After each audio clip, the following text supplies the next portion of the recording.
Hello everyone, welcome to my channel. நம்ம இன்னைக்கு இந்த வீடியோல பார்க்க போற topic binary files.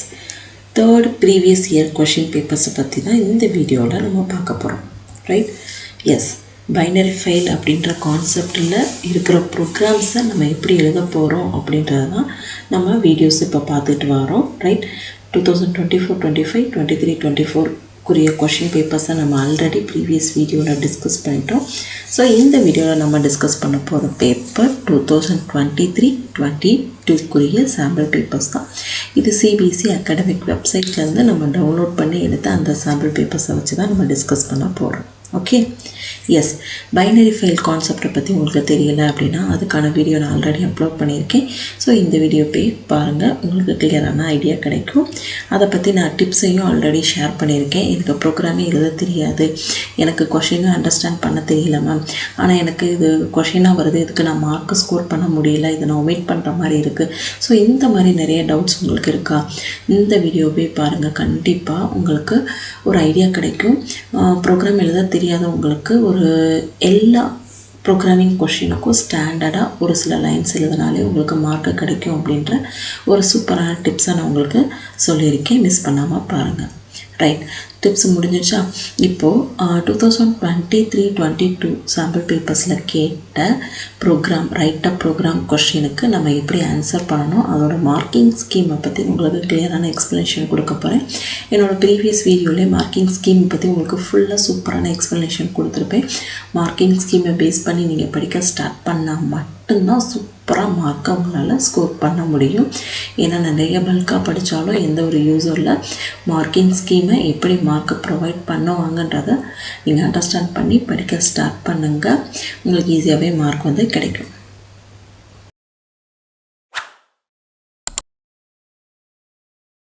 CBSE academic வெப்சைட்டில் இருக்க ப்ரீவியஸ் இயர் கொஷின் பேப்பர் 2023-22 குரிய கொஷின் பேப்பர் கொஷின் நம்பர் 35 தான் பைனரி ஃபைல்குரிய கொஷின். இதை பற்றி மட்டும் தான் நம்ம இந்த வீடியோவில் டிஸ்கஸ் பண்ண போகிறோம். ஓகேவா? எஸ். நான் என்னோட ரெக்கமெண்டேஷனாக இந்த மாதிரி கொஷின் மீன்ஸ் ஒரு ப்ரோக்ராமை டைரெக்டாக கொடுத்துட்டு ஸ்டேட்மெண்ட் 1 2 3 4 இந்த மாதிரி அந்த லைனை ஃபில் பண்ண சொல்கிற கொஷின் கேட்டாங்க அப்படின்னா கண்ணை மூடிட்டு அந்த கொஷினை நீங்கள் சூஸ் பண்ணுங்கள். ரொம்ப ஈஸியாகவே மார்க் வந்து ஸ்கோர் பண்ண முடியும். ரைட்? இது எப்படி மேம் ஸ்கோர் பண்ண முடியும் அப்படின்னு நீங்கள் கேட்டிங்க அப்படின்னா ரொம்ப ஈஸியாகவே நான் உங்களுக்கு எக்ஸ்ப்ளனேஷன் கொடுக்குறேன். ஃபஸ்ட்டு கொஷினை லைட்டாக நீங்கள் ரீட் பண்ணிக்கோங்க. ரைட்? ஓகேவா? இங்கே என்ன சொல்லியிருக்காங்க அப்படின்னா பைனரி ஃபைல்னு ஒரு ஃபைல் இருக்குது, record.dat file. Right? With employee ID, employee name, சேலரின்னு சொல்லி 3 டீட்டெயில்ஸ் இருக்குது. இந்த ஃபைலுக்குள்ளே ஒரு 10 ரெக்கார்ட்ஸ் இருக்குதுன்னு சொல்லிட்டாங்க. Right? He now has updated record based on the employee ID entered by the user and update the salary. Employee ID யும் salary update பண்ணுறாங்க. The updated record is that to be written in the file of temp.dat. Right? அப்போ record.dat ஃபைலிருந்து employee ஐடியும் salary டீட்டெயில்ஸையும் temp.dat ஃபைலில் update பண்ணுறாங்க. The record which was not to be updated also be written in the file temp.dat. If the employee ID is not found, the appropriate message should be displayed. Right? Okay, இதெல்லாம் விட்டுருங்க. இப்போ நீங்கள் ப்ரோக்ராமுக்கு வாங்க. Right? கொஷினை லைட்டாக read பண்ணிக்கோங்க. Maybe அதுலேருந்து தான் மூடை வந்து ஐடென்டிஃபை பண்ண முடியும். ஸோ நீங்கள் ரீட் பண்ணாமல் டைரெக்டாக ப்ரோக்ராமுக்கு வராதிங்க. கொஷினை ஒன்ஸை ரீட் பண்ணி லைட்டாக அண்டர்ஸ்டாண்ட் பண்ணிகிட்டே நீங்கள் வாங்க. ஓகேவா? ஃபஸ்ட்டு எடுத்தோடனே இம்போர்ட் டேஷ் கொடுத்துட்டாங்க. இம்போர்ட் டேஷ் கொடுத்தோடனே நீங்கள் கண்ண மூடிட்டு எதையும் எழுதாதீங்க. அதுக்கப்புறம் இருக்கிற லைன்ஸை முதல் செக் பண்ண பாருங்கள். ரைட்?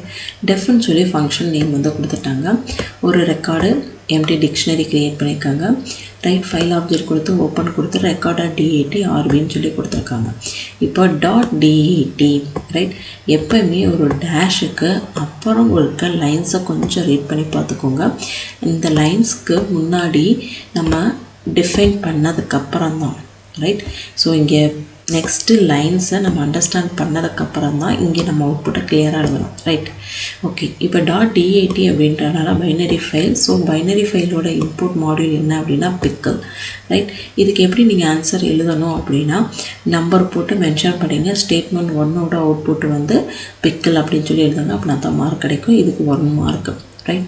ஓகே, இப்போ பாருங்கள் ஃபைலை ஓப்பன் பண்ணிட்டோம். நெக்ஸ்ட்டு மறுபடியும் ஒரு ஃபைலை ஓப்பன் பண்ண போகிறோம். ரைட். நம்ம இப்போது இந்த ஃபைல் என்ன ஃபைல் அப்படின்றது நமக்கு தெரியணும் அப்படின்னா நம்ம கண்டிப்பாக ப்ரோக்ராமுக்கு தான் போகணும். ஏன்னா ஃபஸ்ட்டு ஃபைல் record.dat அப்படின்றது நமக்கு கொடுத்துட்டாங்க. இன்னொரு ஃபைல் இருக்கான்னு பாருங்கள். அந்த ஃபைல் நேமில் எப்படி கொடுத்துருக்காங்களோ அப்பர் கேஸ் லோயர் கேஸ் அதே மாதிரி நீங்கள் எழுதிக்கணும். இப்போ ஸ்டேட்மெண்ட் 2ல் நம்மளுக்கு temp.dat டபுள் கோட்ஸ்குள்ளே இதே மாதிரி டபுள் கோட்ஸ்குள்ளே temp.datன்னு சொல்லி நம்ம இங்கே மென்ஷன் பண்ணிவிட்டு கம்மா கொடுக்கணும். ரைட். அந்த கம்மா கொடுத்ததுக்கப்புறம் மோடு மென்ஷன் பண்ணணும். இப்போ மோடு என்ன மோடுன்றதை நமக்கு ஐடென்டிஃபை பண்ணணும் அப்படின்னா அப்டேட் அப்படின்னு சொல்லி ஒரு வேர்ட் கொடுத்துட்டாங்க. அப்டேட் அப்படின்னாலே ரைட் பைனரி தான். அப்போ இங்கே வித்தின் டபுள் கோட்ஸ்குள்ளே ரைட் பைனரின்னு சொல்லி மென்ஷன் பண்ணிட்டோம். ஃபுல்லாக இந்த லைனை அழகாக நீங்கள் எழுதி மென்ஷன் பண்ணிட்டீங்க அப்படின்னா 1 மார்க் வந்து ப்ரொவைட் பண்ணிடுவாங்க. efforts equal to opening and closing parentheses within double quotes temp.dat comma within double quotes wb closing parenthesis கொடுத்துட்டோம் அப்படின்னா அதுக்கு 1 மார்க் வந்து ப்ரொவைட் பண்ணிடுவாங்க. ரைட். நெக்ஸ்ட்டு ஸ்டேட்மெண்ட் 3 வாங்க. ஸ்டேட்மெண்ட் 3ல் என்ன வரும் அப்படின்னா ஃபஸ்ட்டு ஒயில் லூப்புக்குள்ளே வந்தோடனே டேட்டாவை வந்து நம்ம லோட் பண்ணுவோம். ஸோ pickle.load ஃபைலில் வந்து லோடு அப்படின்றப்போ அது ரீட் மோடுக்குரியது. அப்போ ரீட் மோடு ஓப்பன் பண்ண ஃபைல் என்ன அப்படின்னா record.dat அதோட ஃபைல் ஆப்ஜெக்டை தான் நம்ம இங்கே பாஸ் பண்ணணும். ரைட். அப்போ fin தான் கொடுக்கணும். அப்போ ஸ்டேட்மெண்ட் 3ல் என்ன வரும்? rec is equal to pickle.load opening and closing parenthesesக்குள்ளே finன்னு சொல்லி வரும். ஓகேவா? இது வந்து ஸ்டேட்மெண்ட் 3. ரைட். ஃபைலை எப்போவுமே லூப்புக்குள்ளே என்ட்ரான உடனேவும் லூப் பண்ணுவோம். ரைட். அதனால் ஸ்டேட்மெண்ட் 3ல் அது வரும். ஸ்டேட்மெண்ட் 4 பாருங்கள். இந்த இஃப் கண்டிஷனுக்குள்ளே நம்ம லோட் பண்ண டேட்டாஸை கண்டிஷனை வச்சு செக் பண்ணதுக்கப்புறம் என்ன பண்ணுவோம்? ரைட் பண்ணுவோம். மீன்ஸ் டம்ப் பண்ணுவோம். ரைட்.